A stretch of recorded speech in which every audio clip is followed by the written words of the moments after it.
ಜಾಂಬೋಟಿ ಒಳಗಿರೋ ಹೈಡನ್ ಫಾಲ್ಸ್ ನೋಡೋಕೆ ನಾನು ನಮ್ಮ ದೋಸ್ತರು ಬಂದೆವು. ಇದು ಬೆಳಗಾವಿಯಿಂದ ಬರೀ 32 ಕಿಲೋಮೀಟ್ರ್ ಐತಿ. ಬರಬೇಕಾದ್ರೆ ಜಾಂಬೋಟಿದ ಬ್ರಿಡ್ಜ್ ಬಂದ್ ಐತೆ ಅಂತ ಹೇಳಿದರು.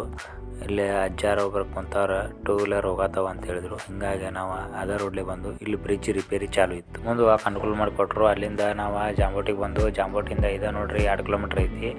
ಎಡಗಡೆ ಸೈಡ ಮಾರ್ಕ್ ಮಾಡಿದ್ದೀನಿ. ಅಲ್ಲಿದ ಒಳಗೆ ಹೋಗ್ಬೇಕು. ಒಳಗೆ ಹೋದ್ಮ್ಯಾಗ ಇಲ್ಲೇ ಸೀದಾ ಬಂದ್ರೆ ಒಂದು ಗುಡಿ ಇತ್ತು. ಇಲ್ಲೊಬ್ರು ನಮ್ಗೆ ಅಂದರು ಈ ಸೈಡ್ ಬಲಗಡೆಯಿಂದ ಇಲ್ಲಿ ಒಳಗೆ ಹೋಗ್ರಿ ಅಂತ ಹೇಳಿದರು.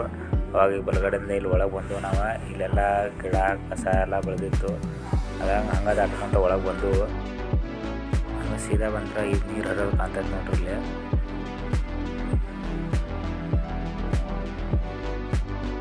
ನೋಡಾಕೇನು ಭಾರಿ ಸೂಪರ್ ಐತೆ ನೋಡ್ರಿ. ಇದು ನೀರು ಹರಿಯೋದೆಲ್ಲ ಇಲ್ಲಿ ನೀರಾಗಳದ ಹಂಗೆ ಎಂಜಾಯ್ಮೆಂಟ್ ಮಾಡಿದ್ವು. ಅಲ್ಲಿಂದ ಮುಂದೆ ದಾರಿ ಕಾಣ್ತೈತಿ. ಸ್ವಲ್ಪ ಮ್ಯಾಗ ಹೋಗೋದು ಹಂಗೆ ದಾರಿ ಬಂದ ಮ್ಯಾಗ ಹೋದ್ರೆ ಒಂದು ಪ್ಲೇಸ್ ಕಾಣ್ತೈತಿ. ನೋಡೋಕೆ ಸೂಪರ್ ಐತಿ. ಅಲ್ಲಿ ಮ್ಯಾಗಿನ ನೀರು ಹರಿದ್ರು ಜರಿ ಐತಿ. ಅಲ್ಲಿಂದ ದೊಡ್ಡ ಫಾಲ್ಸ್ ಐತಿ. ಇದೇ ರೋಡ್ ನೋಡ್ರಿ. ಇದೆಲ್ಲ ಹಂಗೆ ಹಿಡ್ಕೊಂಡು ಹತ್ತಿ ಮ್ಯಾಗ ಹೋದಂಗೆ ಒಂದು ಪ್ಲೇಸ್ ಇರ್ತದೆ. ಅಲ್ಲಿ ಮೇಲೆ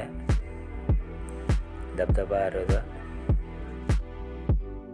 ಹಂಗೆ ಮ್ಯಾಲೆ ಹೋದಂಗೆ ನೀರು ಬೀಳತ್ತದ, ಸಪ್ಪಳ ಕೇಳ್ತೈತಿ. ಈ ಪ್ಲೇಸ್ ನೋಡಕತ್ರ ಫುಲ್ ಗಿಚ್ ಐತಿ.